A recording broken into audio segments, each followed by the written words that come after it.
Right, so Israel may have claimed victory following their 12-day blitz against Iran. Iran and many others certainly dispute that claim.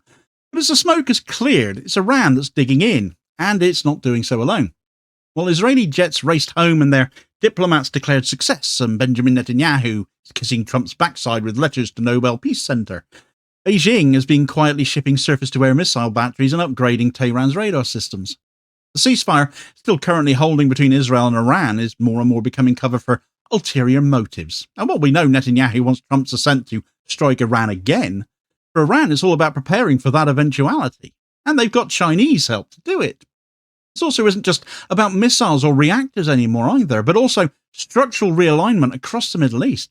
It's also about trade routes, energy corridors, and the rise of a new strategic axis in opposition to the one centred in Tel Aviv and Washington, this one built in Tehran and Beijing. How will this shape the Middle East going forwards, new conflict or no? Right, so 12 days of ferocious exchanges between Iran and Israel last month may have ended in a ceasefire, which is still holding. The tremors their actions triggered are still very much rumbling away. While Israel claimed tactical success, having struck key Iranian nuclear and military sites, it was also the one that readily agreed to a Trump-instigated ceasefire, which Iran simply agreed to. Hardly the actions of someone winning a conflict, but it is now facing a transformed landscape too. A fortified Iran, politically emboldened and militarily reinforced by its alliance with China. In the immediate aftermath of Israel's airstrikes on Natanz, Isfahan and Fordo, the sites of Iran's nuclear research, Iran, like Israel, has had to count the cost of the damage. Publicly, they have declared it to be nowhere near as bad as the US and Israel have claimed, but time will tell. However, Iran has not been dwelling on the damage caused too much either. They've moved swiftly to reinforce not only rebuilding what has been damaged, but rebuilding knowing what an Israeli ceasefire is worth, of course. According to Middle East Eye, Iran began deploying Chinese-made HQ-9B surface-to-air missile batteries within days of the ceasefire, fortifying key sites and reshaping its air defense architecture to repel future Israeli incursions. The Cradle similarly reported that these Chinese systems offer a marked upgrade over Iran's older Russian-supplied S-300s and domestically produced Bavar 373s, providing enhanced detection range, target tracking precision, and multi-layered coverage. Iran's air defense overhaul is not cosmetic. Israel were very much penetrating it, and something has got to be done about it. So these systems are now being integrated into the existing radar and military assets Iran have. So they're readily in place should Israel attack again soon, and their deployment signals acknowledgement of a vulnerability that needed to be addressed, and that Iran had been able to do so quickly, in contrast to Israel running out of extremely expensive interceptor missiles that are provided by the US, which are now in short supply globally. Why would China risk entanglement in a volatile region by supporting Iran militarily so overtly? Part of the story, I'm sure, lies in a shared sense of antagonism towards US and Western dominance, but as Defense Security Asia have also reported, the HQ-9B batteries delivered to Iran post-ceasefire were part of a long-negotiated arms package, with the possibility of future J-10C multi-role fighter sales still on the table. But China's interests are not purely military either. Iran offers discounted energy to them, strategic depth, and access to critical overland trade corridors as well, showing it is very much a move in Chinese interests.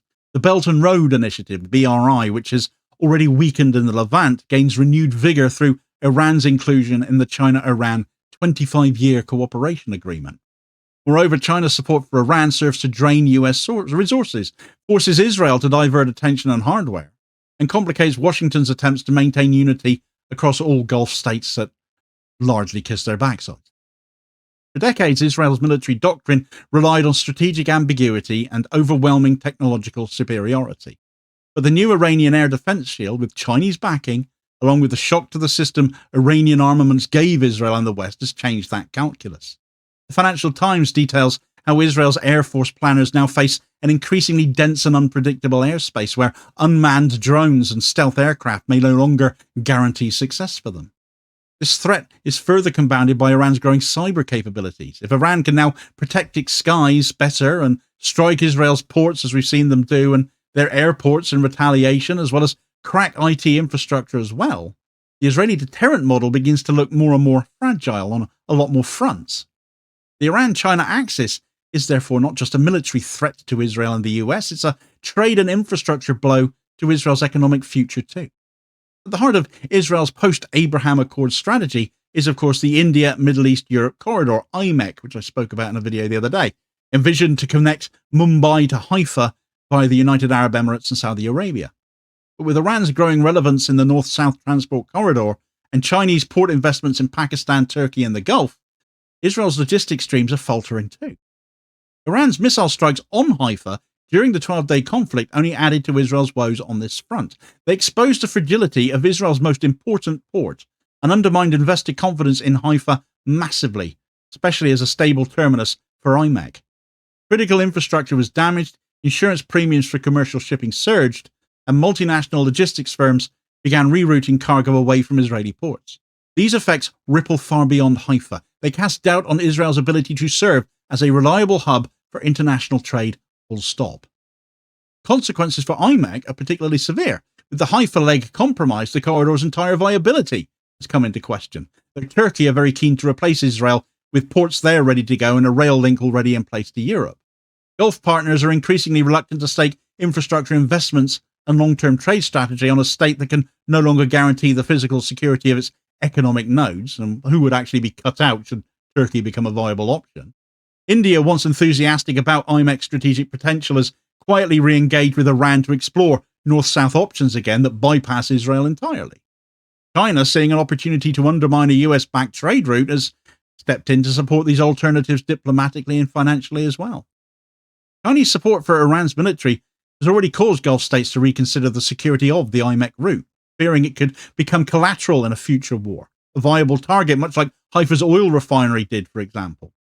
In this light, Haifa is transformed from a favoured point of regional connectivity into a high-risk liability, and that's all on Netanyahu, and it's all of Israel that pays for that. China's dual-use approach, if you like, simultaneously underwriting infrastructure in Israel's competitors whilst arming its adversaries, shows a nuanced form of pressure that hits both hard and soft targets, whilst also keeping China out of direct conflict. It's all business deals. One of the most critical and least discussed developments post-war from the Iranian defense perspective is Iran's decision to suspend cooperation with the International Atomic Energy Agency, the IAEA. In a statement carried by Al Jazeera, Iranian officials cited the Israeli strikes on nuclear facilities as justification for ending inspections, claiming that they could no longer guarantee the safety of IAEA personnel. But that also comes against the backdrop of Iran having accused IAEA chief Rafael Grossi of leaking information regarding Iranian nuclear assets to Israel. It was also a case of massive distrust too. This marks a pivotal shift because it means Iran is no longer playing the transparency game with the West, where it comes to its nuclear assets. But if they don't trust the IAEA and there's no alternative to go to, well, what would you do? Israel will no doubt use this as part of their urging in the US right now, with Netanyahu meeting Trump to strike Iran again. But whilst Iran might have booted the IAEA out, they are still signed up to the Nuclear Non-Proliferation Treaty. Not that that really meant anything the first time Israel attacked, but it should, because it means nuclear weapons are off the table. Iran are not interested in them, and it's a point they have reiterated time after time. The broader consequence of the China-Iran axis is not immediate war, but the slow erosion of Israel's strategic and economic options. It's like a slow-burning revenge, if you like. As China gains influence across Africa, Latin America, and within the Gulf itself, Israel risks becoming geopolitically siloed, more and more isolated, its only friend remaining the US and other Western leaders. Other Arab states have responded with similar caution, signalling a shift from active alignment with Israel to quiet disengagement. The United Arab Emirates, whilst not publicly condemning Israel, and frankly never would unless Saudi Arabia did first, has delayed planning energy and infrastructure deals, again, IMEC part of this. Saudi Arabia, again, IMEC as well, has refrained from statements altogether, interpreting the conflict as a validation of its hesitancy to normalise relations with Israel. Again, that's coming off the table. Meanwhile, Qatar and Oman have openly called for de-escalation and greater reliance on multilateral diplomacy, implicitly critiquing Israel's aggressive posture. And Egypt has voiced concerns over regional stability, but has also renewed its economic ties with Iran too, suggesting some hedging of its bets. But Egypt, like China, also happen to be part of the BRICS economic bloc with Iran. And although various BRICS states have been on opposing sides, it has to be said, to greater or lesser extents when it came to what kicked off between Israel and Iran, economically things are different. And Israel is discovering that slowly and to its cost. But once Israel was courted as the West's outpost in the region, now increasingly seen as a partisan actor in a broader global conflict between declining Western power and an assertive and increasingly sanctions-proof global South. Iran, through its alliance with China, has embedded itself in that emerging narrative. Israel, by contrast, appears more isolated, tethered to the fate of a US foreign policy that increasingly is seen to be reactive and overstretched. The US pulling militarily out of the Middle East, the Red Sea as it did, giving up fighting the Houthis as they did, running out of certain munitions as Israel spend them like water, bearing all of those points out. Yet still, the Iran-China alliance is not without its contradictions too.